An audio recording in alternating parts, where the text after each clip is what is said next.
mamilioni ya wasanii wanatamani kupata hiyo nafasi.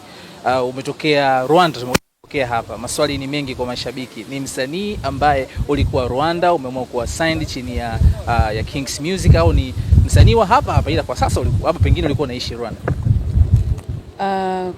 Nilikuwa naishi Rwanda, lakini nilikuwa nakuja mara moja kwa kusalimia bosi wangu. Yeah. Ilikuwaje ukapata hii connection? Kwa ufupi tu, linki ya Alikiba. Ilikuwa blessing kwa sababu na mimi nilikuwa sijategemea, ni vile tu mipango ya Mungu. Mungu akikupangia blessing uweze ukaikwepa. So ilikuwa blessing kukutana naye. Umekaa muda gani? Unaona hizi lebo bana, ili uweze kusainiwa sio kwamba utasainiwa leo kesho utatoka, lazima usote kidogo. Umesota muda gani mpaka kupata nafasi leo hii unatambulisha kama msanii? Come again. Rudia tena. Umekaa how long? Umekaa kwa mpaka umekuja kuwa introduced kwenye lebo ya Kings Music? Ni muda sana. Nilikaa muda sana, siwezi kusema miaka mingapi. Miaka 4. Okay. Yeah, ilikuwa miaka 4.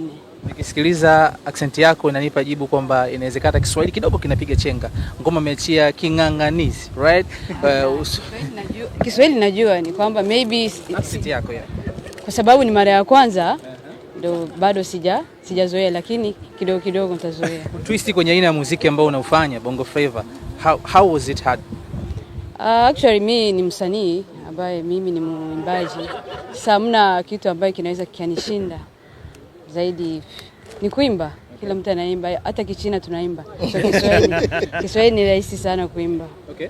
Challenge gani ambayo unakutana nayo ndani ya Kings Music, ukizingatia wale kuzunguka ni wasanii wote wa kiume?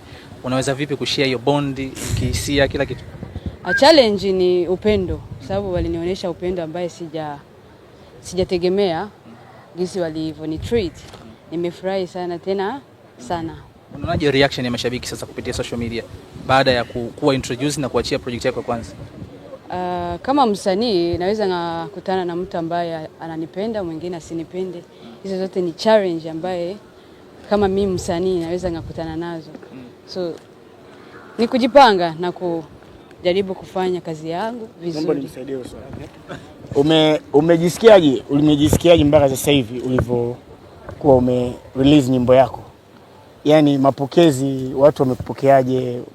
Maybe umesoma comments, maybe umeonaje jinsi ulivyokuwa release nyimbo yako ya kwanza? Sio ya kwanza, lakini Kings Music label, Kings Music Africa, wewe ni msanii wa kwanza, lakini nyimbo yako imetoka international, watu wameweza kusikia. So umeonaje hiyo reaction kwa watu? Watu wamekupokeaje? Cha kwanza naweza ngasema kwamba sehemu ambayo nipo ni sehemu sahihi, sehemu kubwa. Kusema kwamba watu wamenipenda au wamenikubali ni kwa sababu ni Kings. Pia na kuongeza kitu kizuri ni kwamba umechukua msanii ambaye anaimba. Msanii anaimba. Okay. Sasa hiyo vitu vimekutana, vimejenga kitu kikubwa sana. Sawa. Sasa ndio maana nimekubaliwa.